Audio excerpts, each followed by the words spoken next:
Halo semuanya, selamat datang di channel Dream the World. Gimana kabar kalian? Semoga dalam keadaan sehat selalu ya teman-teman. Kali ini kita akan membahas alur cerita Battle Through the Heaven episode 98. Sebelum lanjut ke ceritanya, bantu subscribe channel ini dulu ya, biar semangat kontennya. Terima kasih. Langsung aja kita masuk ke bagian ceritanya.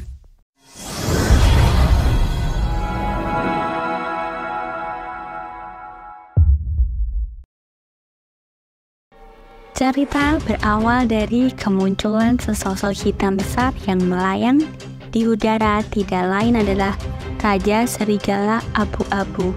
Sang raja lalu berkata, "Bocah, tinggalkan buah tanpa tepung yang ada di tanganmu. Jika tidak, aku akan memotong daging dari tubuhmu dan memakannya." Sesosok hitam itu belum tiba ketika raungan marah dikirim. Raungan itu menyebabkan magical beast di bagian hutan ini menggigil. Xiaoyan menjawab, "Kau adalah seorang komandan yang telah menduduki gunung dan menyatakan diri kamu sebagai raja. Mengapa kau terus-menerus mengejar aku karena buah tanpa tepung? Bukankah itu tidak pantas bagimu?" Mendengar kata-kata yang keluar dari Xiaoyan, Raja Serigala Abu-Abu melompat turun dari punggung hewan terbang itu dan mendarat di tanah dengan keras. Raja Serigala meraung dengan amarah dan langsung saja melancarkan serangan ke arah Xiaoyan. Namun serangan pertamanya itu berhasil dihindari menggunakan langkah bayangan 3000 petir. 2 dari 3 bayangan yang dia tinggalkan dengan cepat menghilang, dan dalam kondisi yang secara tiba-tiba, entah kenapa Xiaoyan sukses dan berhasil untuk menggabungkan beberapa avatar petirnya. Secara kebetulan, sukacita terpancar di wajahnya. Tidak disangka dia bisa menggabungkannya dalam situasi yang sungguh tidak terduga. Karena pencapaian itu telah membuatnya cukup puas, maka Xiaoyan berniat untuk meninggalkan area pertarungan demi menghemat waktu sebaik mungkin. Namun, matanya tampak seperti baru saja melihat hantu. Dia menatap sayap tulang kristal di punggung Xiaoyan. Sesaat kemudian, dia berteriak ngeri, "Heavenly Ponic Wings!" Xiaoyan terkejut saat mendengar seruan kaget Raja Serigala. Tatapannya segera beralih ke sayap tulang di punggungnya. Kedua matanya menyipit. "Apakah kamu tahu ini apa?" Raja Serigala Abu-Abu berangsur pulih. Setelah keterkejutan berlangsung beberapa saat, tatapannya membawa ketakutan saat dia melihat Xiaoyan. Kedua kakinya dengan cepat mundur. Meskipun daging dan bulu di tulang sudah menghilang, aroma khusus yang terkandung di dalam sayap tulang memungkinkannya untuk segera mengidentifikasinya. Saat itu dia pernah melihat iblis Ponic asli. Tekanan yang berasal dari dalam jiwa dan garis keturunannya telah menjadi kenangan yang tidak akan pernah dia lupakan seumur hidupnya. Xiaoyan bergumam dalam hati. Dari kelihatannya, yang dimaksud oleh sang Raja Serigala adalah mayat binatang sihir yang dia temukan dari sket Kaisar Hitam di hari sebelumnya. Xiaoyan meminta agar si serigala menceritakan semua yang dia tahu tentang sayap poin tersebut. Sang serigala lalu berkata, "Bocah, menurutmu kau itu siapa? Kau benar-benar berani berbicara lancang dan menyuruhku seperti itu. Jangan pernah pamer hanya karena kau berhasil memperoleh sepasang sayapnya. Jika mereka tahu kau menggunakan salah satu bagian dari tubuh anggota suku mereka untuk membuat teknik doa terbang, maka mereka akan mengejarmu dan tidak akan berhenti melakukannya sampai kau mati. Jika kau bijaksana, serahkan buah tanpa tepung itu kepadaku dengan cepat. Jika tidak, aku akan segera menghancurkanmu." Setelah mengatakan itu, dia langsung saja melancarkan serangan berkecepatan penuh ke arah Xiaoyan. Kedua serangan tabrakan tinju bergema di dalam hutan, membuat sang serigala secara tidak percaya dengan kekuatan hembusan yang dimiliki oleh Xiaoyan benar-benar sangat menakutkan. Xiaoyan pun berkata, "Kau punya 2 pilihan. Pertama, menjawab pertanyaanku agar kau bisa menjadi raja di pegunungan ini untuk selamanya. Atau yang kedua, izinkan aku untuk membunuhmu." Mendengar kalimat tersebut, membuat sang serigala hanya tertawa lepas dan berkata, "Hanya dengan kekuatanmu." Mendengarkan itu, Xiaoyan menghemat waktu dengan cepat mengeluarkan boneka iblis bumi menyerang lurus ke arah Raja Serigala. Hampasan kekuatan boneka iblis bumi pada akhirnya berhasil membuatnya terpental mundur ke belakang. Bahkan secercah bekas darah muncul di sudut mulutnya. Dalam kondisi terpojok, itulah dia harus berpikir dengan jernih bahwa ternyata kekuatannya belum bisa sebanding dengan boneka iblis bumi milik Xiaoyan. Pada Akhirnya dia pun memohon dan meminta agar Xiaoyan menghentikan serangannya sembari mengakui kekalahannya. Xiaoyan lantas berkata, "Cepat, katakan padaku tentang semua informasi yang kau tahu terkait dengan sayap poinik ini." Raja Serigala menyeka bekas darah di sudut mulutnya sembari menjawab bahwa iblis poinik merupakan populasi yang sangat terkenal di dunia binatang sihir. Suku seperti mereka memiliki reputasi yang mirip dengan menara pil atau istana jiwa di dataran tengah. Selain itu, mereka benar-benar termasuk dalam level puncak. Selama para tetua dalam suku membantu mengaktifkan kesadarannya, setiap iblis poinik akan melompat ke peringkat 5 setelah dilahirkan dan akan memiliki kecerdasan yang sebanding dengan manusia. Sebagian besar iblis poinik dewasa berada di peringkat level 7. Beberapa elit mereka bahkan mampu mencapai level peringkat 8 yang menakutkan.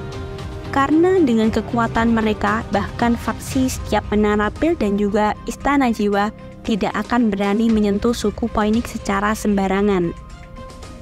Kau harus tahu setiap anggota mereka yang akan bertemu dengan kematian akan kembali ke altar suku. Karenanya sangat sulit bagi dunia luar untuk mendapatkan apapun dari tubuh mereka. Jika sampai sang iblis poinik menemukan seseorang yang berhasil mendapatkan suku cadangan dari anggota mereka, maka dipastikan berakhir dengan menyedihkan. Mendengarkan informasi itu, Xiaoyan cukup kecengang. Tidak disangka binatang sihir yang tulang-tulangnya berhasil dimurnikan memiliki kekuatan dan status yang begitu tinggi di dataran tengah. Xiaoyan lalu bertanya, apakah ada faksi lain di dalam dunia binatang sihir yang bisa bersaing dengan iblis poinik? Raja Serigala Abu-Abu ragu-ragu sejenak setelah mendengarkan ini. Akhirnya dia menjawab, ada 2 suku, keduanya memiliki peninggalan yang membentang hingga zaman kuno. Salah satunya adalah Python Nine Siren Deep Ground, sedangkan yang lainnya adalah Void Ancient Dragon. Kedua suku ini juga sangat menakutkan. Python Nine Siren Deep Ground memiliki populasi yang sangat besar. Tentu saja kebanyakan dari mereka bukan dari darah murni. Namun ini memungkinkan Python Nine Siren Deep Ground untuk membangun suku yang sangat besar. Tidak ada kekurangan makhluk yang kuat di antara mereka. Bagaimanapun, Magical Beast memiliki umur yang panjang. Prestasi yang terakumulasi dari waktu ke waktu secara alami mengesankan. Naga Void kuno di sisi lain jauh lebih misterius. Aku juga tidak tahu banyak tentang suku ini, namun kekuatan mereka adalah sesuatu yang bahkan tidak perlu disebutkan karena dikabarkan bahwa naga Void kuno ini memperlakukan iblis poinik sebagai makanan.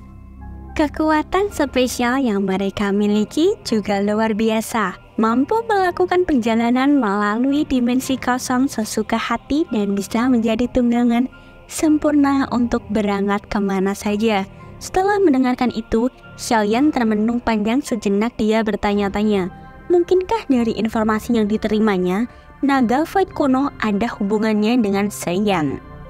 Xiaoyan tidak ingin terlalu pusing karenanya. Dia segera mengembalikan 2 tempat tepung itu kepada Raja Serigala dan berkata, aku harap kau merahasiakan masalah ini kepada siapapun, kecuali kau sudah bosan untuk menjadi penguasa pegunungan. Raja Serigala lantas berkata, kau bisa yakin kami para binatang sihir adalah makhluk yang mampu mempertahankan semua kata-kata dan janji kami. Tidak seperti kalian, para manusia yang kadang ingkar akan ucapannya. Tetapi aku memperingatkanmu agar lebih baik tidak membiarkan ras iblis poinik untuk melihat sayap tulangmu. Jika tidak, kau akan dikejar oleh mereka sampai kamu tidak punya tempat untuk bersembunyi. Setelah mengatakannya, Raja Serigala pun langsung bergegas pergi dari tempat tersebut. Di sebuah tempat yang sunyi, Xiaoyan kembali duduk bersila untuk mencoba melatih kekuatan avatar miliknya. Xiaoyan menoleh untuk melihat avatar ini. Dia sama-sama bisa melihat cahaya yang dipancarkan dari nyala api melalui tubuhnya. Kekuatan avatar ini seharusnya hanya di kelas Dowling. Apalagi jangka waktunya ketika digunakan sangatlah singkat. Itulah sebabnya Fei Qian hanya mampu mencapai tingkatan menengah. bahkan selama mengasahnya bertahun-tahun. Berdasarkan apa yang dituliskan di dalam metode latihannya, seseorang perlu menggabungkan kekuatan petir angin ke dalam avatar tersebut. Namun sayangnya, Xiaoyan tidak memiliki kekuatan petir apapun di dalam tubuhnya. Apa yang harus kulakukan? Xiaoyan mengerutkan keningnya sembari berpikir cukup panjang sebelum pada akhirnya tiba-tiba Yu Qian berkata, "Siapa yang bilang kau harus menggunakan kekuatan petir angin? Itu hanyalah sebuah metode dasar semata. Lebih bagus jika kau menggunakan bentuk energi lain, misalnya kekuatan api surgawi yang berada di dalam tubuhmu. Tingkat intensitasnya jauh lebih kuat dibandingkan energi petir angin. Kau bisa mencoba menggabungkan ke dalam avatarmu." Xiaoyan berkata, tetapi di dalam gulungan metode pelatihan yang tertulis adalah menggunakan kekuatan petir angin sangatlah cocok untuk meredam avatar. Apakah menggunakan energi lain tidak beresiko untuk menghancurkan avatar itu nantinya? Apalagi jantung api bisa melukai kekuatan spiritual dan roh yang telah dimurnikan. Yu Qian menjawab, segala sesuatu di dunia ini pasti melalui perjuangan, bahkan sampai bahaya jantung api yang kumiliki telah dimurnikan sepenuhnya. Kapankah kau melihatnya menolak jiwamu? Selama kau bisa memahami keseimbangan penggunaannya dengan benar, maka itu akan cocok dengan avatar yang kau miliki. Setelah mengatakannya, Xiaoyan akhirnya bertekad untuk mencoba.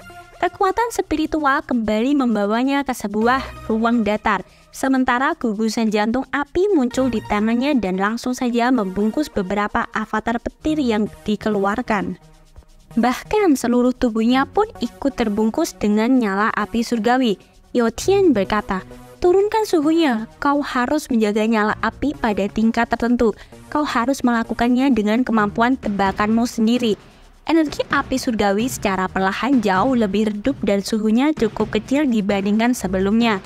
Melakukan penekanan kontrol di fase ini menghabiskan banyak waktu dan tenaga. Sementara Yu Qian terus memperhatikan Xiaoyan yang sudah memasuki ritme tahap kultivasinya. Keesokan harinya, Xiaoyan kembali membuka mata dan mengatakan penempatan avatar memang sulit. Bahkan menurut kecepatan pelatihanku, aku membutuhkan setidaknya 2 bulan sebelum bisa mencapai tingkatan menengah. Aku tidak tahu untuk mencapai penugasan penuh nantinya butuh berapa lama lagi. Teknik tubuh ilusi 3000 petir benar-benar sebuah teknik Dao yang paling sulit untuk dilatih. Mendengarkan itu, Yu Qian berkata, anak kecil, kamu benar-benar rakus. Meskipun aku tidak terbiasa dengan teknik Dao ini, Wei Tian setidaknya telah membuat temperamen avatarnya selama lebih dari 5 tahun dari penampilannya. Namun kau tidak puas dengan dapat mencapai tahap yang sama dalam 2 bulan yang singkat. Xiaoyan tanpa sadar mengeluarkan senyum malu saat mendengarkan ini. Dengan kata lain, dia benar-benar serakah. Xiaoyan terbatuk kering dan mengembalikan boneka iblis bumi ke cincin penyimpanannya. Setelah itu, dia mengangkat kakinya dan berjalan ke arah utara hutan. Ayo pergi, pegunungan mata surga kemungkinan sudah diisi dengan orang-orang. Aku ingin tahu apakah aku bisa merebut salah satu dari 10 tempat. Ini adalah kesempatan untuk terobosan ke kelas Dozong. Aku tidak akan menyerah apapun yang terjadi. Xiaoyan menempuh perjalanan selama kurang lebih dari 5 jam sebelum pada akhirnya dia pun tiba di sebuah lokasi yang tertutupi kabut tebal penuh binatang sihir serta energi alam yang berada di sana mampu merasakannya begitu kuat. Beberapa faksi dari wilayah tertentu mulai berdatangan satu persatu. Bahkan dia sangat yakin utusan keempat pavilion yang sangat terkenal di dataran tengah pasti akan berpartisipasi merebut 10 tempat teratas yang telah dipersiapkan. Lautan manusia itu membuat Xiaoyan benar-benar takjub. Daya tarik dari kolam mata surga sangatlah menggoda. Sesaat setelah itu, mata Xiaoyan melihat ke atas. Dia bisa melihat bangau besar warna-warni mengepakkan sayapnya saat terbang dengan cepat menuju pegunungan mata surgawi. Sinar matahari mendarat di bulu warna-warni, memantulkan kilau cemerlang yang luar biasa indah. Semua orang lantas tercengang melihat sosok Anggun yang berada di atas bangau tersebut. Dia adalah Nona Feng dari Paviliun Petir Utara. Sekian pembahasan alur cerita Battle Through the Heaven episode 98. Jika kalian suka dengan video ini, jangan lupa like, comment, and subscribe. See you on the story selanjutnya.